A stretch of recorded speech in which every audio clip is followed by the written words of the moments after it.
Now, your experiment this week, Joel, features a giant, bloated, mutant lizard. Meatloaf? Godzilla.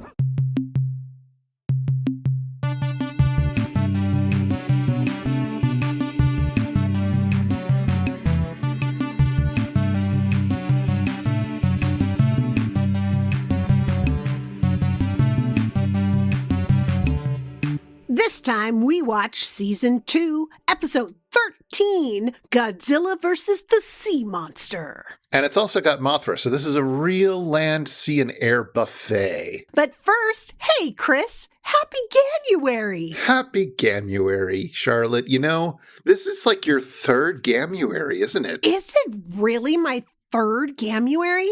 Did I even get to watch a single Gamera movie with you? You did. You got to watch the new one, a Jiger with the elephant scene. Yes. And then I had to watch a bunch of Godzilla movies instead. You know what?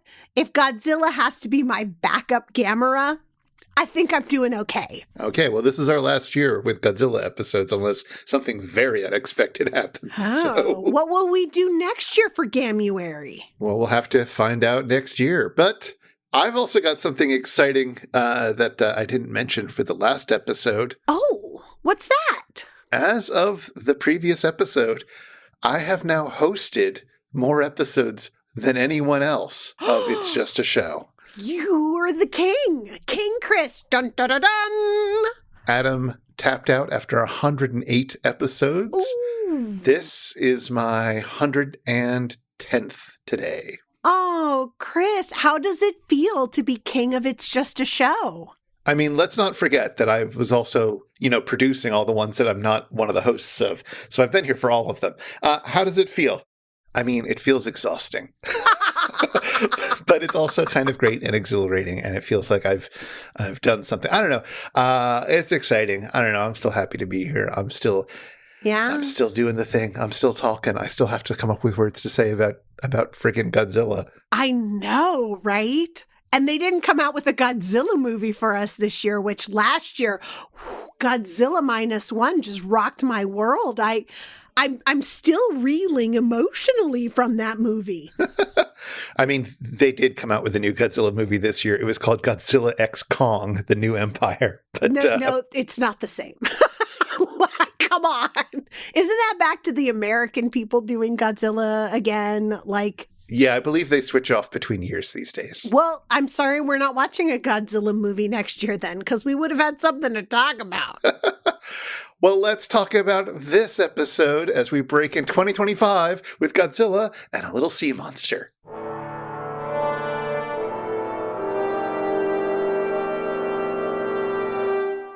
This time we watched Season 2, Episode 13, Godzilla vs. the Sea Monster.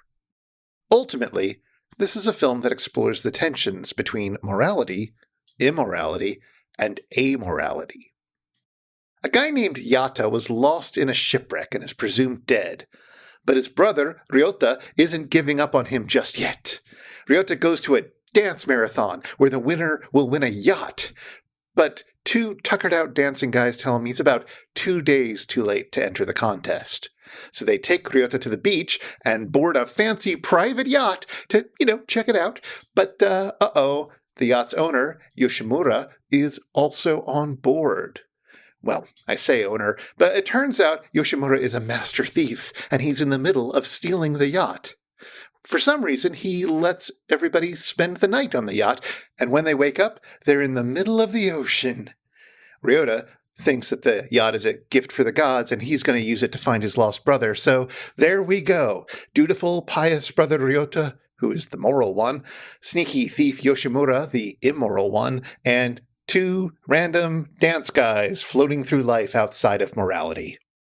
The yacht gets attacked by a giant lobster monster, and our heroes wash up on, let's call it Death Island, where an evil military group is enslaving people and forcing them to make a liquid that repels that giant lobster monster. Also, they got a suspicious-looking nuclear reactor, so maybe let's put these guys on Team Immorality. One of the enslaved people, named Daio, escapes, and she teams up with Ryota and the yacht guys. And so we learn that Dio and her people are from Infant Island, where they have been dutifully praying to Mothra. You know, Mothra, the giant moth monster.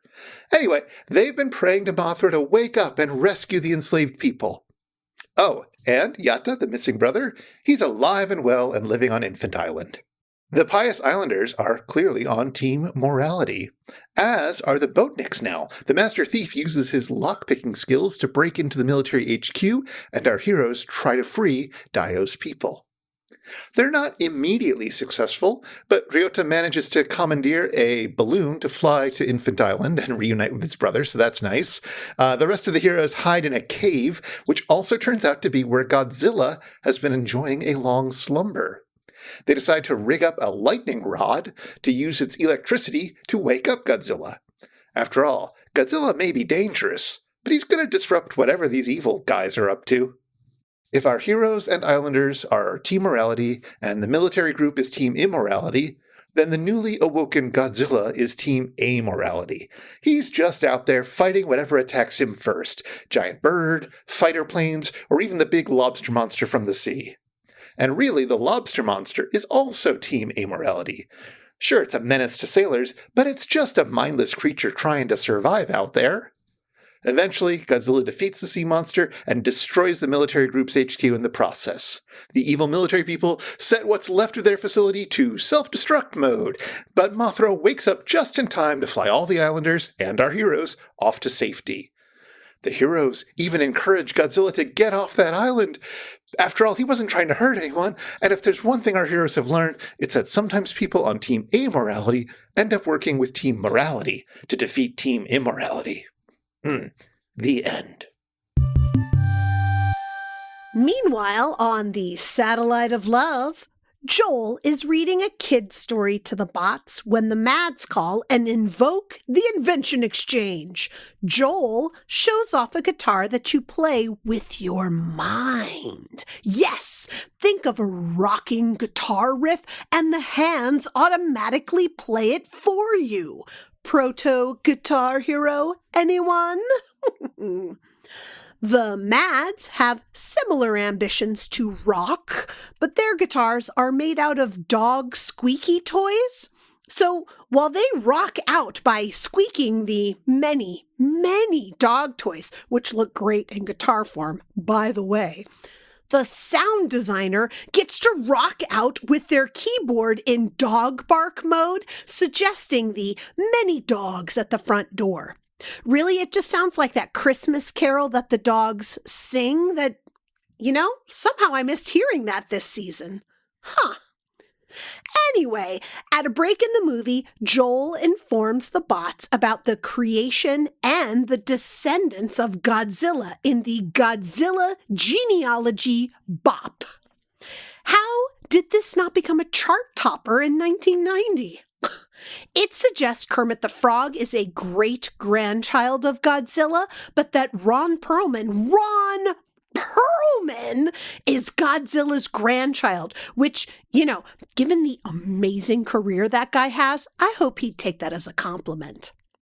Maybe Joel has been in space too long. No, not because he's losing muscle mass or bone density. I mean, come on, relax, it's just a show. Joel is making models of Earth's greatest monuments out of junk that's lying around, like the Eiffel Tower out of clothes hangers or Epcot Center out of wiffle balls.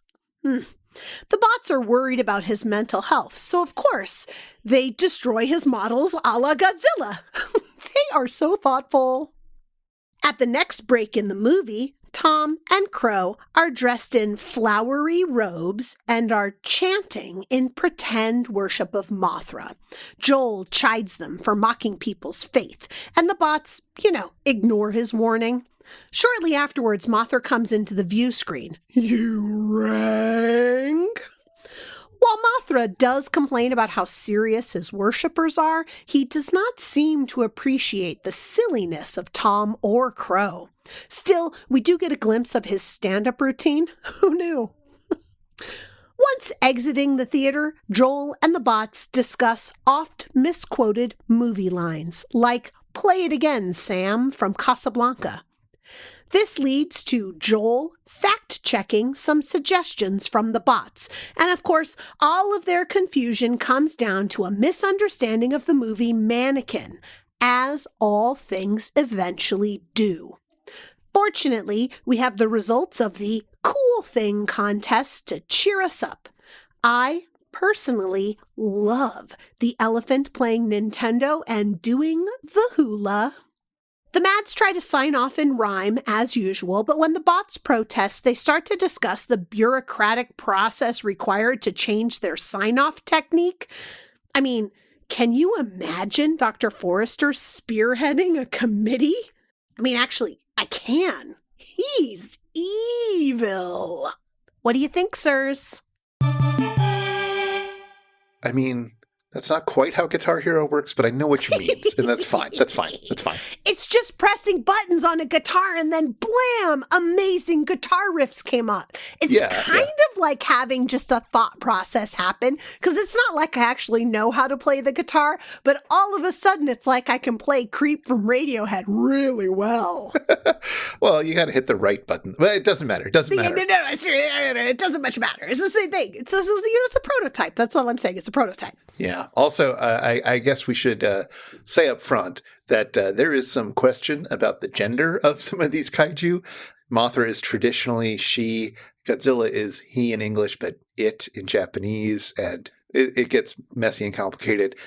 So, that's fun. We're just going to enjoy them in all of their many gender expressions. It's great. True. I mean, who really knows what genders kaijus can evoke anyway? There could be a multitude of genders. They could be like, the aliens inside of that Vonnegut novel that we read, where there's like 9 different dimensions of everything that help to make the new kaiju anyway. So what is gender? Yeah. Godzilla has become unstuck in time. It would be great. I would love to see how you'd react to that. Oh my gosh. It, or whatever. Or she. Or she. Or we'll just go with Godzilla for now. We're not going to worry too much about it. No. So I did it again. Just like last episode, I watched the movie Unrift before I sat down to rewatch this episode, which I haven't watched this episode in a long, long time. So is that why you had such an epiphany about morality? Because I got to tell you, when I was watching the episode, I did not really think about morality very much, but you did. I did. And also it's why I kept having to remove details that I knew, because they were very clear if you watch the actual movie with actual subtitles rather than this weird, slightly chopped up version that Film Ventures International put together and gave a new title to avoid copyright issues. Yeah, because I don't remember the names of the islands at all. Like Infant Island, that's just not a very nice way to talk about the island that Mothra lives on with his worshipping followers. Joel and the Bots mention it's Infant Island at some point. I forget whether the movie mentions it or not, but that, I believe, is its name in other films, in Mothra and whatnot. Oh, that makes sense. Death Island, I don't think they actually do mention. The evil military group is called Red Bamboo. Oh. But it turns out they don't seem to mention that in this version of the movie, and that's fine. Fine, I guess. I mean, it's not like an evil empire really needs a name. They're just evil. Exactly. They also made a few other changes, which I want to talk about a little bit. I have to say, this is a silly Godzilla movie. As you know, there are the serious Godzilla movies, like the original and Godzilla -1 and all that. And then there are the silly ones, like this one, yes. Which is, it's an adventure romp, right? Obviously. Sure. I mean, Godzilla doesn't even really show up until like 2/3 of the way through the movie. So, it's got to have some plot or something. Exactly. And actually, in many ways, I mean, while some of the fight sequences are lots of fun, the baseball sequence is great. Yes, that is so true. But in the movie, one of my favorite bits is the very opening, which actually most of it gets cut out. Oh, what happens in the opening in the original? Between the woman at the very beginning finding out that, that her son is still alive from the medium in the cave, from the sort of seance type thing that's happening. Oh, uh-huh. Between that and the dance contest, there's a few other scenes of Ryota trying to figure out what's going on with his brother, including him just weirdly hanging around a news room, like a newspaper room, trying to talk to somebody, but he's just sort of sitting there weird. And there's a bit more about him going to the dance contest and, where because he knows that there's going to be a yacht and he thinks maybe I'll get this yacht. It's very cute. Does it talk about why he's 2 days late? Because come on. Well, he just saw the poster and thought, I want to win that. And he shows up that it's already been going on for 2 days. Fair enough. And that's why the guys are so tired from dancing so long. Yeah. Anyway, it was real weird and cut together really snappily, and it was just moving along and everybody was being strange. And I thought, this is fun. I'm enjoying this. But then it got kind of bogged down a bit towards the middle. Yeah. They kind of had another fun bit when they go to the first host segment when the young woman has joined them and they're trying to escape the red bamboo people. Yes. And you see them going up to the top of a big cliff, and they're like, oh, we're going to have to jump. We're going to have to jump. And it looks like they're jumping, 20 feet, 30 feet into the ocean to try to escape this. And it's very scary. And they all, one by one, they jump. And then you cut to the reverse shot from the other angle, and they have jumped about 7 feet down to a ledge. Which leads to the cave where Godzilla is. Sure. Like, it's a very funny setup and payoff that really works and probably would have been terrible to riff because it's a good joke. You can't riff a good joke. Yeah, but you can have the good joke still be in and acknowledge the good joke. You can do that sometimes. They do that sometimes. Yeah, but, you amplify the good joke rather than, riffing can sometimes be cutting down, but sometimes it can amplify. It's totally true, but I understand why they cut it. There's a bunch of other stuff that they could easily chop out at that point in the film. So you got to cut down some stuff before Godzilla comes into the movie because you're already waiting so long. It's a Godzilla movie, but when do you see Godzilla? Oh my gosh, it takes forever. And I know you have a little bit of a deep sea lobster, crab, claw, sea creature guy, but he kind of disappears in very short order. Yeah. His name is Ibira, by the way. Oh, okay. The movie is actually called Ibira Horror of the Deep, if you're trying to find a modern copy of it. And in the Japanese posters, the full title actually has all three monsters' names at the top. Oh, wait. All three or all four? Because you also have the dragon bird thing. Yeah, he's nobody. He's nothing. He doesn't count. Don't worry about him. He's cute, but he doesn't count. He has a mysterious fight with Godzilla for no reason whatsoever. How can he not count? He's just the lizard woke up. I got to go mess with him. Okay, so that was the point in the movie when I really just got sad because there's this moment when, Godzilla has Dio, the woman on the beach, and it looks like it's going to become like a King Kong type thing or something. And she's very worried about what's going to happen. But then Godzilla just kind of takes a nap. Yeah. And that's fine. I don't need it to become a King Kong type thing. No. But there's a real Chekhov's kaiju thing going on here where I just wanted something to happen in this situation. And nothing happened at all. No. I mean, I would cower before a sleeping Godzilla myself, so I cannot blame her for just being I gotta just hang for a while. This is too much. Oh, absolutely. Absolutely. I'm not saying that, it was unbelievable. I'm just saying I wanted a beat there that was going to be more exciting. I don't know. But did you want it to be like a dragon bird fight, messing with Godzilla while he was trying to nap? Sure. I don't know. I don't know. That wasn't the interaction with her that I wanted, let's say. True. And I didn't need the guys to go save her. What did they do? Walk over and be like, oh, you're fine. Let's go. It was real effective saving everybody. I mean, I'm glad that was how it played out. I also don't want them to be like the heroes saving the damsel in distress. Well, no, because there would have been some suggestion of them fighting Godzilla, and that's not okay. Yeah, nobody's going to do that. No one fights Godzilla. Come on. Speaking of which, there's a really lovely moment at the end of the movie when Godzilla is all alone on the island and everybody's leaving. Mothra's carrying everybody away. And he's just standing there being like, what now? What am I supposed to do now? Yes, he's kind of waving. Bye-bye. Bye-bye. See ya. Wobbling back and forth as he does. I mean, he looked like he was just going to go and take a nap back on the bottom of the island again. Because why not? Well, that was reading a lot into that expression that I'm not sure I saw, frankly. Godzilla's got to be exhausted at this point in time. He's fought 7 kaiju and 100 men, and an atomic explosion is impending. It's a lot. Sure. Well, Joel and the bots look at this scene, and we get this exchange. what about me? Suddenly I'm a tragic hero alone on the island? What is this, Medea? What's going on? And you know what? That's a fun way to think about this, to think about Godzilla as a tragic Greek hero of ancient times. I mean, it is baffling to me to think of Godzilla as a tragic hero, because what would be Godzilla's flaw? Oh, okay. Like, what is the thing that Godzilla holds so dear that Godzilla cannot see the consequences of their actions, or what ultimately leaves them alone without connection to people or other kaiju? What is Godzilla's flaw? Yeah, I mean, Gamera's got one. That's sort of Gamera's whole deal. Friend to all children, to a fault. But Godzilla? Godzilla's just a force of nature. Yeah. If an adorable one. I mean, yes. But flawed. I mean, he regenerates from basically a single cell, right? I think in some movies he does, yeah. Right. Like, you leave him alone in like a snowstorm with his baby and completely regenerates at some point in time in the future. Is blown to smithereens, is just a beating heart in the middle of the ocean, regenerates completely.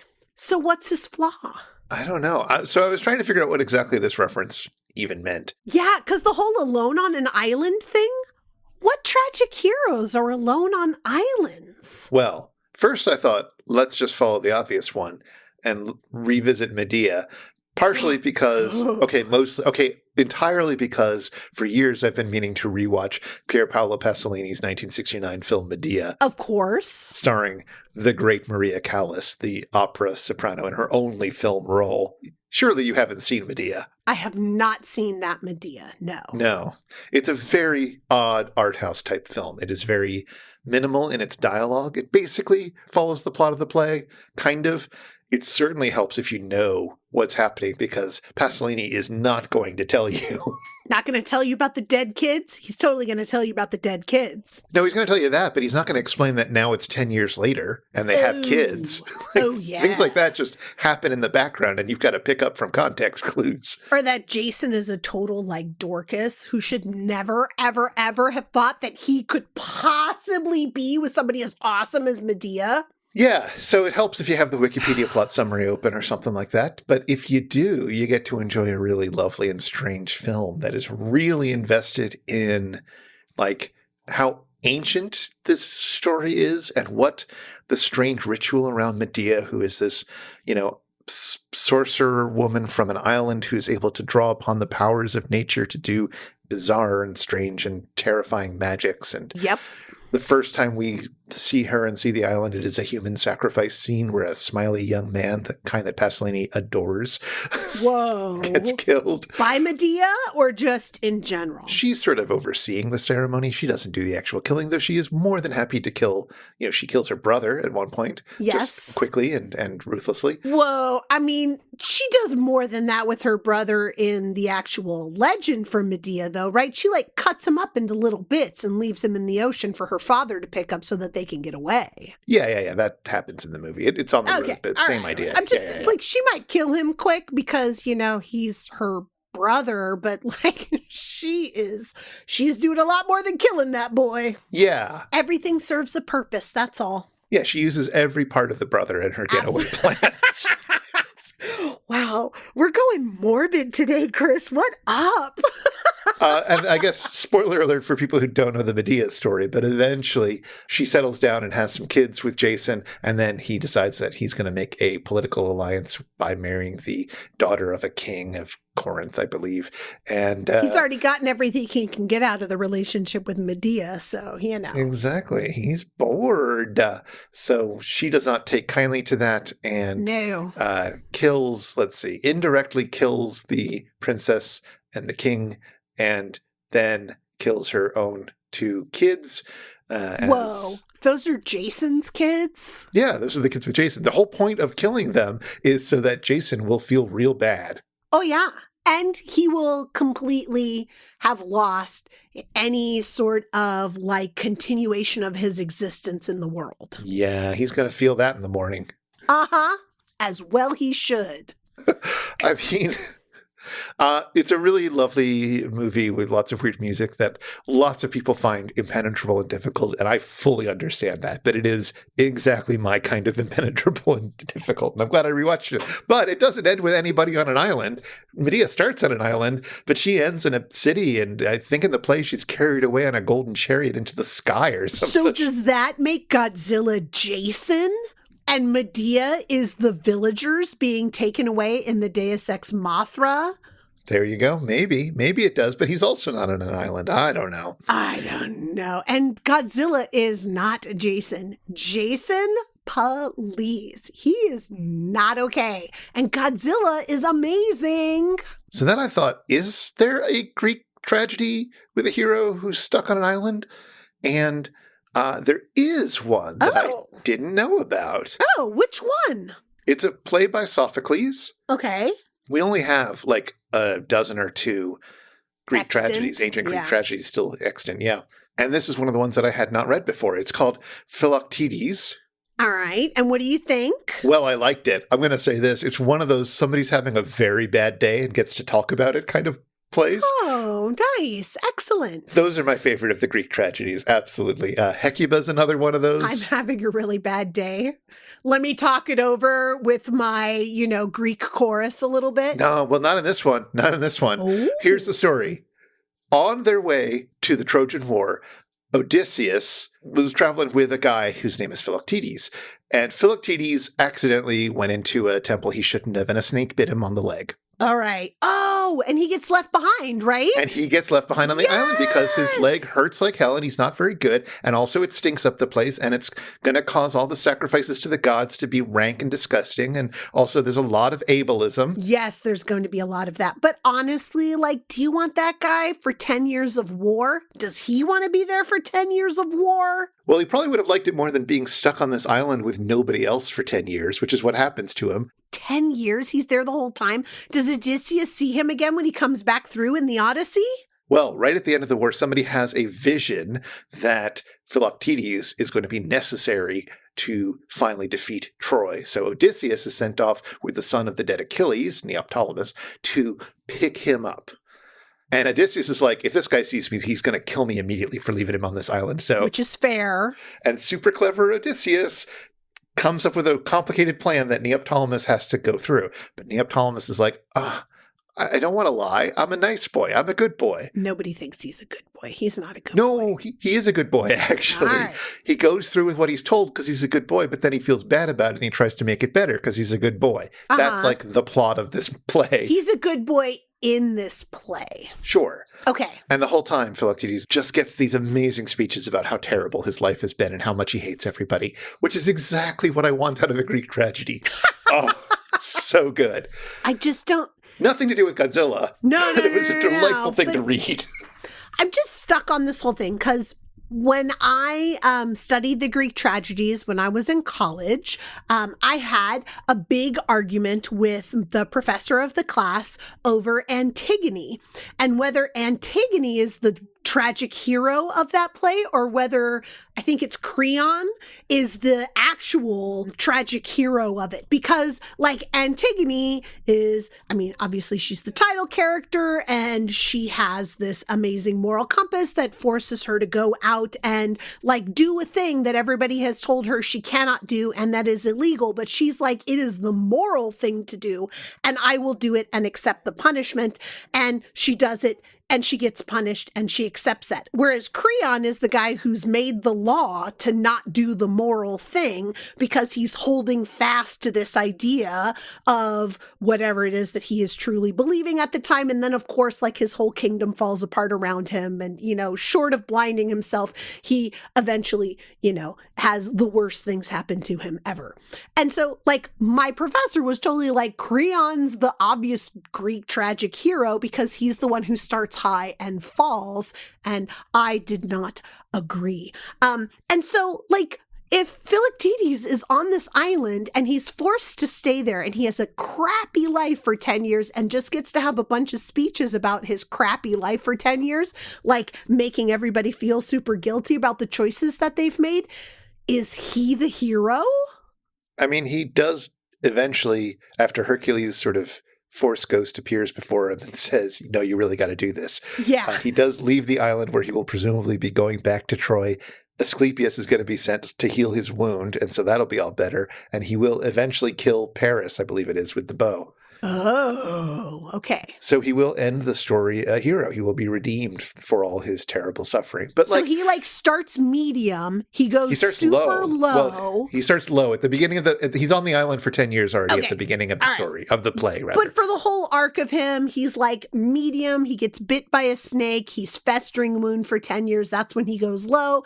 And then they come back trying to recruit him, and he's like low for a while. And then they heal him and bring him back, and he does a really good thing. So he goes high again. Yeah, I don't know. Does that make him a hero? I guess that does make him a hero, but not a tragic hero, right? That's just a hero. Tragic heroes have terrible things happen to them and they accept their fate. I admit I'm not trying to fulfill a checkbox like that when I'm reading these.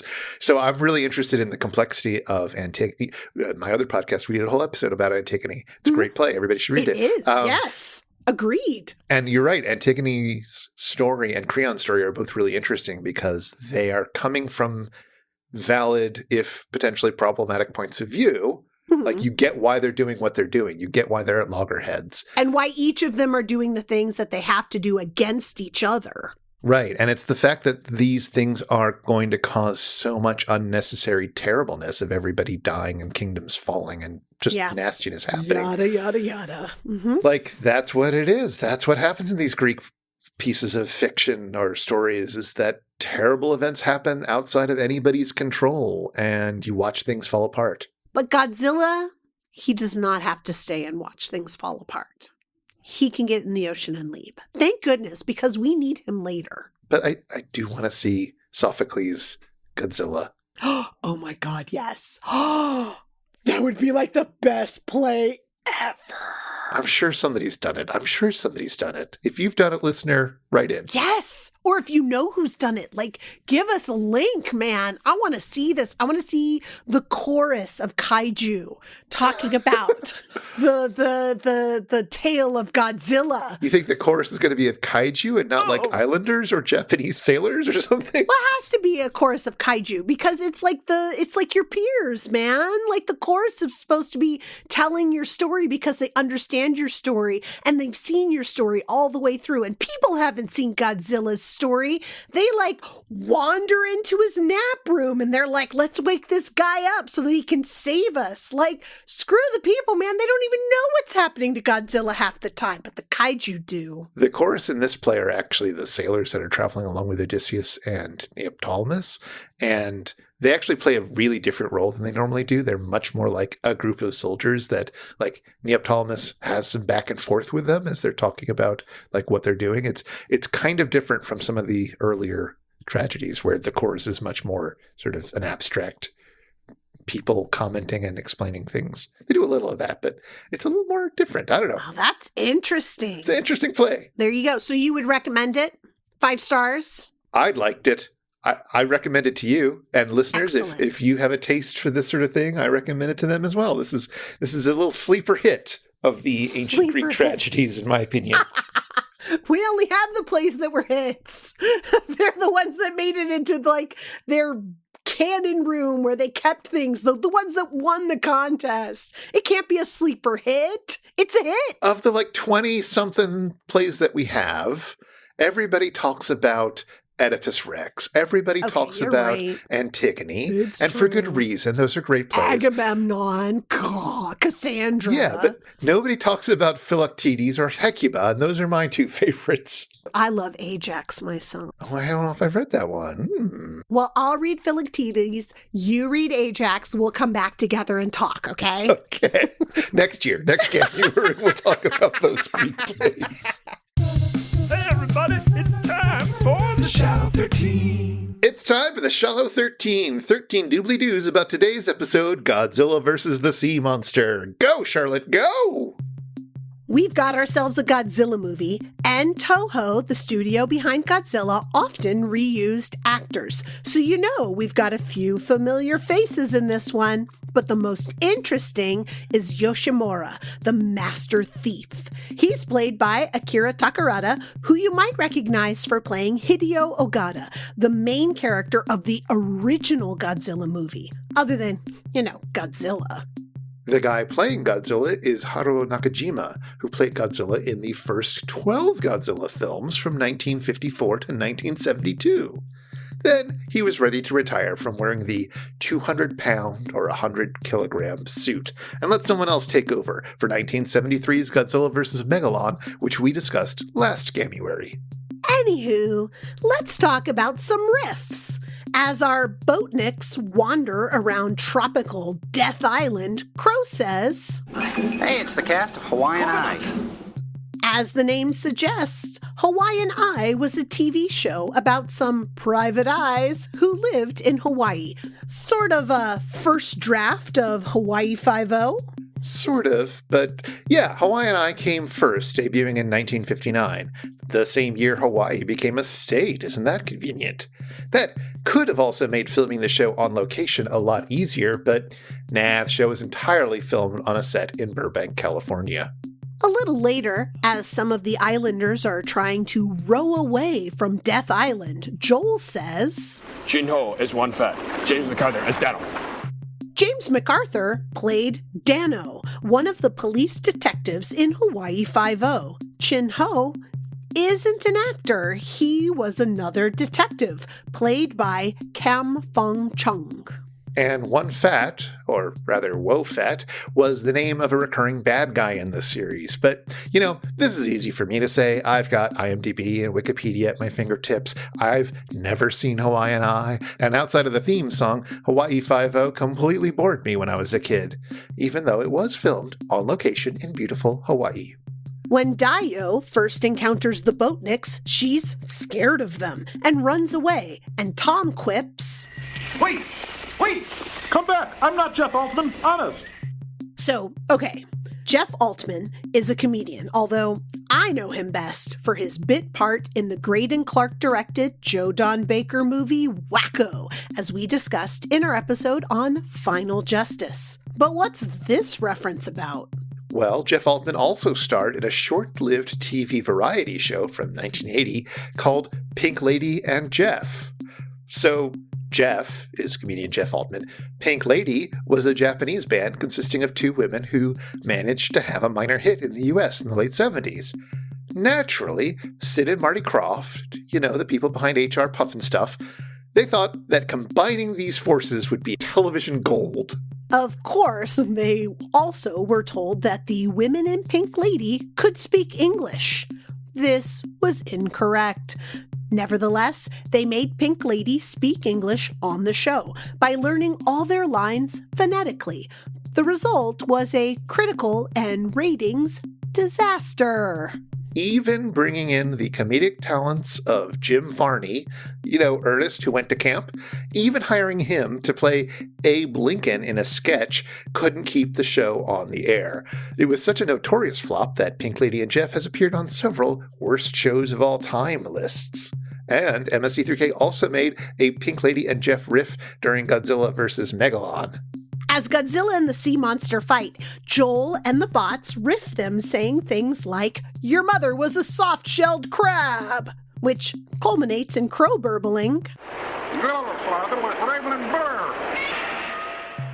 Raymond Burr was the actor who played Perry Mason in the TV courtroom drama Perry Mason, and also played Robert Ironside in the police drama Ironside. So, he liked to be the title character. Is that so wrong? But Raymond Burr, who I'm legally obliged to point out was born in Canada, also starred in the original Godzilla movie. Well, the version that was recut for an American audience anyways. In that version, called Godzilla, King of the Monsters, he plays a reporter named Steve Martin. No, really, who is investigating a story about a wild and crazy monster named Godzilla.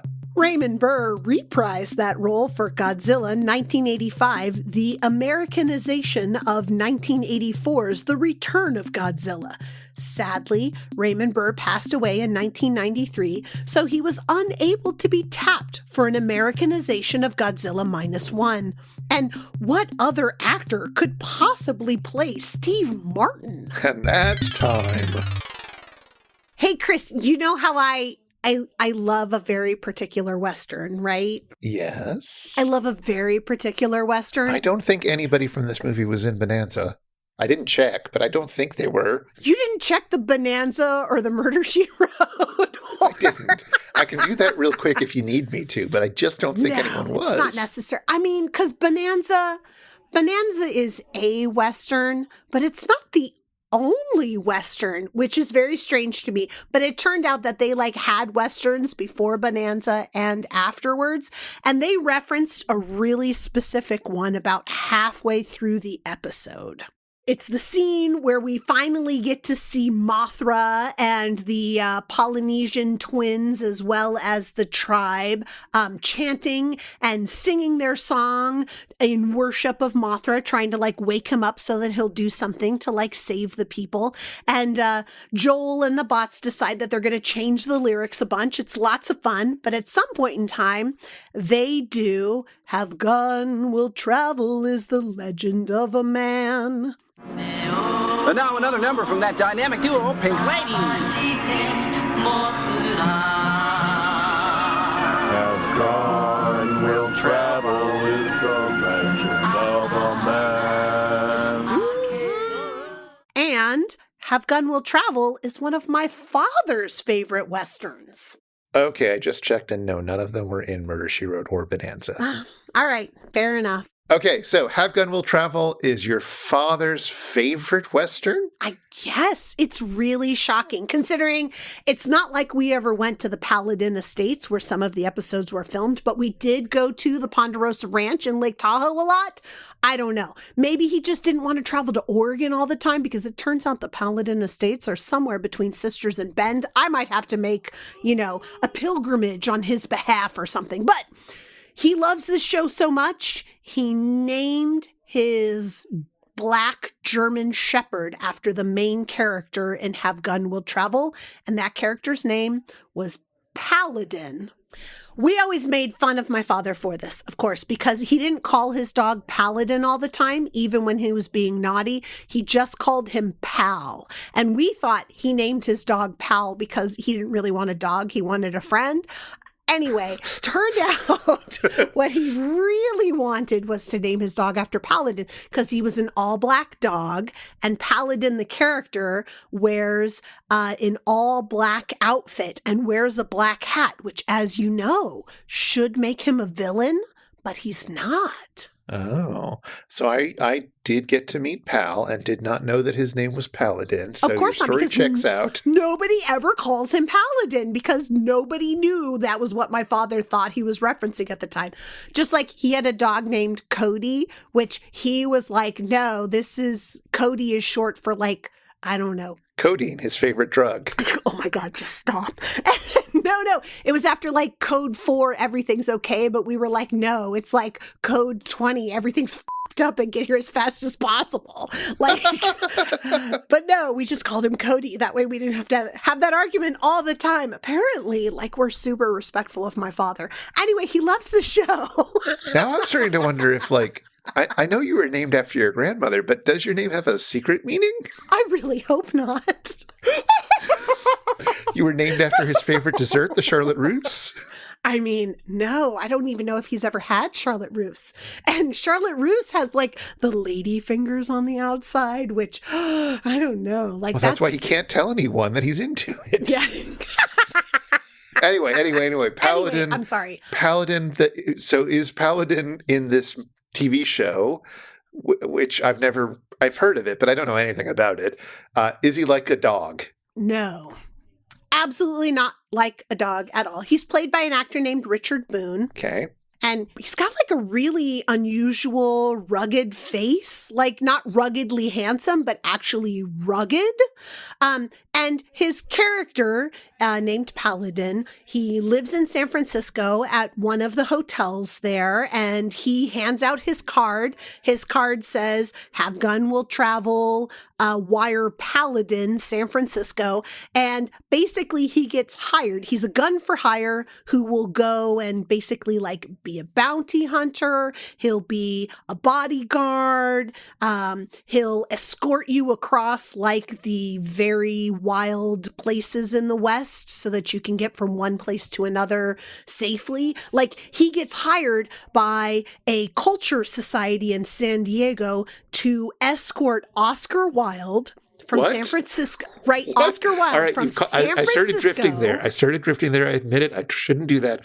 But you've caught my attention fully now. Who plays Oscar Wilde? Oh my gosh, I didn't even write down who played Oscar Wilde. He doesn't look anything like Oscar Wilde. Not that I met Oscar Wilde in person, but I've seen, like Yeah, portraits we know and what stuff. the Yeah. Lelouch pictures look like. Totally. He doesn't really look like Oscar Wilde, but he does speak with sort of a British accent so that he's, English, which is important because he's not American or like Western or whatever.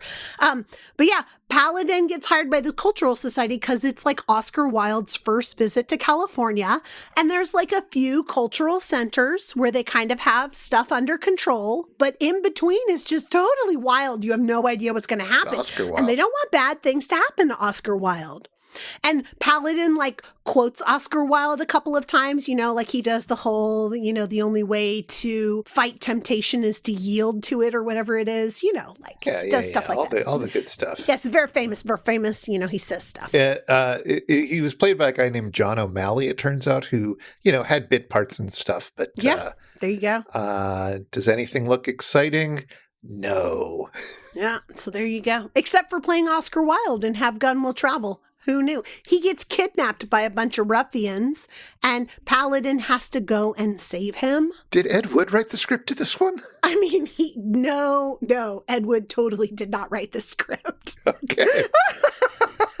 But it would have been really interesting if he did, actually. How would Ed Wood have done it differently? I mean, there might have actually been a female in the episode if Ed Wood had written it, which there decidedly is not, except for at the very end when Paladin's all yielding to temptation, if you know what I mean. It's a little much. But not to Oscar Wilde's temptation. No. Oscar Wilde doesn't even attempt to tempt. And that seems weird to me. This feels like it's missing the whole point of Oscar. I know. Well, anyway, okay. So Oscar Wilde shows up. Yes. So, and he ups the ransom. He's like, these people were only going to ask for 10 grand for me. Please. That would have been an insult. Can you imagine what people would have said? I told them they had to up it to 50. Nice. And so there's your Oscar Wilde moment. That's a good bit.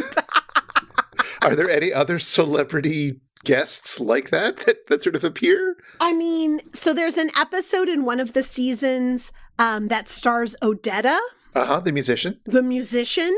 And it's an episode where her character is trying to travel to a nearby town. Well, I mean, not quite so nearby. We would consider it nearby. It's obviously not. But she's trying to travel there because her husband has been caught. He blew up a mine in order to steal money. And of course, in blowing up the mine, he killed all of these people who were inside him and a couple of his, people he was working with. And they got caught. And so he's going to be hung. He's going to be hung, or is he going to be hanged? He's going to be hanged. I mean, he might be hung too. I wouldn't know. But he's going to be hanged. And so she travels in order to collect his body so she can bury him. And her horse dies, and Paladin just happens to be there and offers to escort her for, $10, which is way less than his usual fee. His usual fee is like $1,000, right?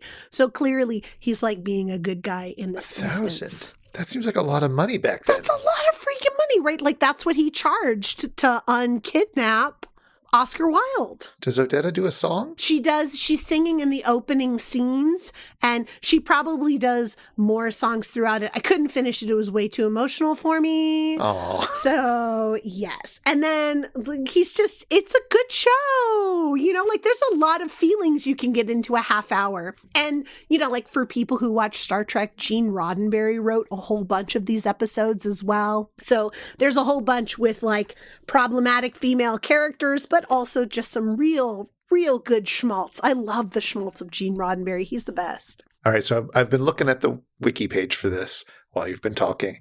And the thing that struck me about the rugged face of Richard Boone as Paladin is that he got a little pencil mustache. I don't know if he always has it, but he kind of looks like a butch Vincent Price. You see what I mean? But it turns out Vincent Price was in a few episodes as a special guest. Oh, man. I didn't see any of the ones with Vincent Price. I gotta know if they make out. I mean, they don't, obviously. They don't, obviously, yeah. But, you know. You know, the show's from like the 50s, right? They're not going to make out. I'm sorry. That's fanfic right there, Chris. And you should write it because I would read it.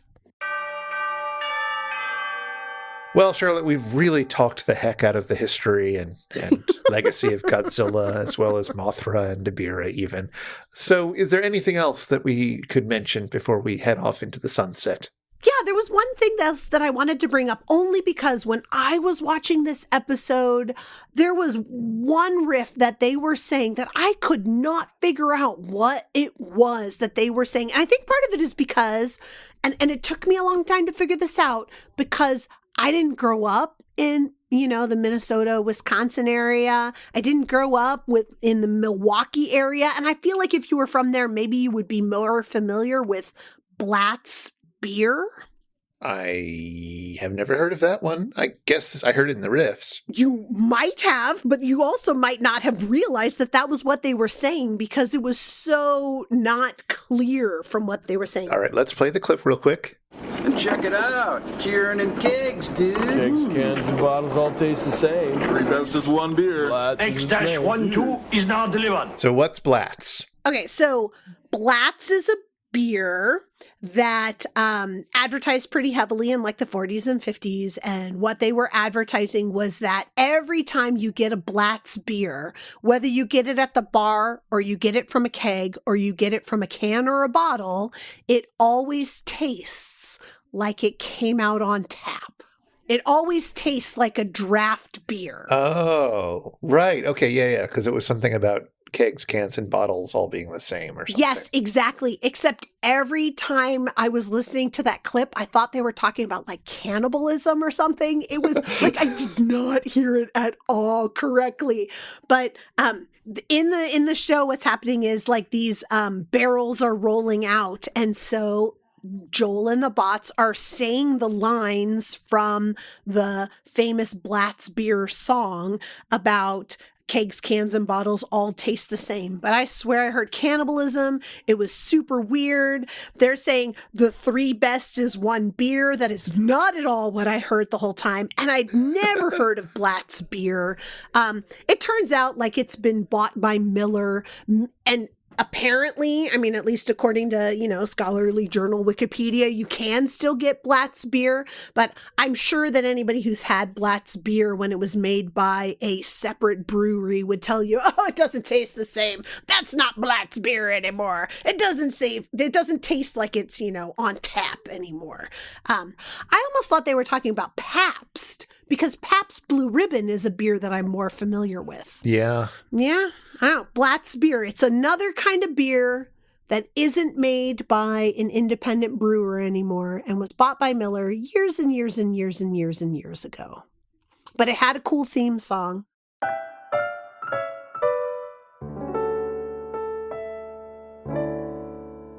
If you've been affected by the issues on this show, if you've gotten blasted on Blatz, or if you'd like to ask us anything, get in touch with us. Our email is info@itsjustashow.com, and we're on Blue Sky. Just search for us there, and we'd love to hear from you. This show is made possible by listeners like you, and like our randomly selected supporter, Joshua. Thank you, Joshua. For about $1 an episode, you too can be like Joshua. You can help us research and record this show.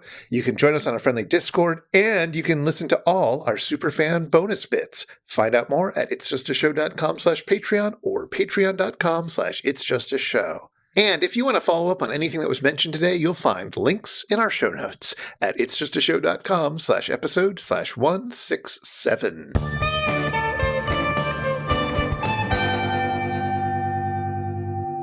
Well, Chris, I'm going to hold Gamuary in my heart all month long, but I know that we don't have another version of Godzilla vs. Sea Monster to watch next. So what are we going to watch instead?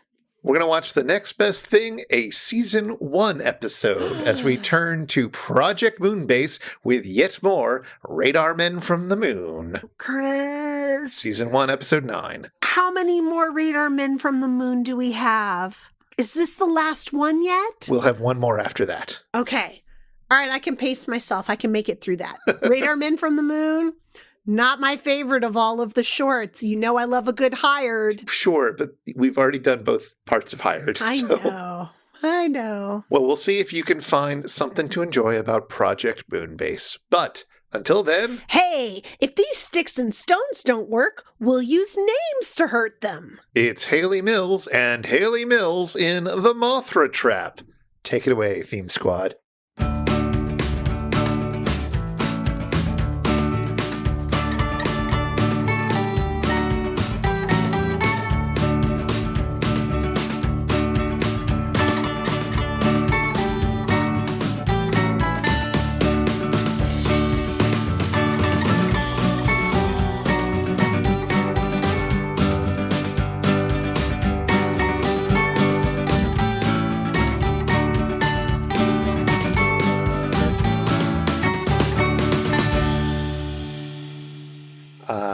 Does anything look exciting? No.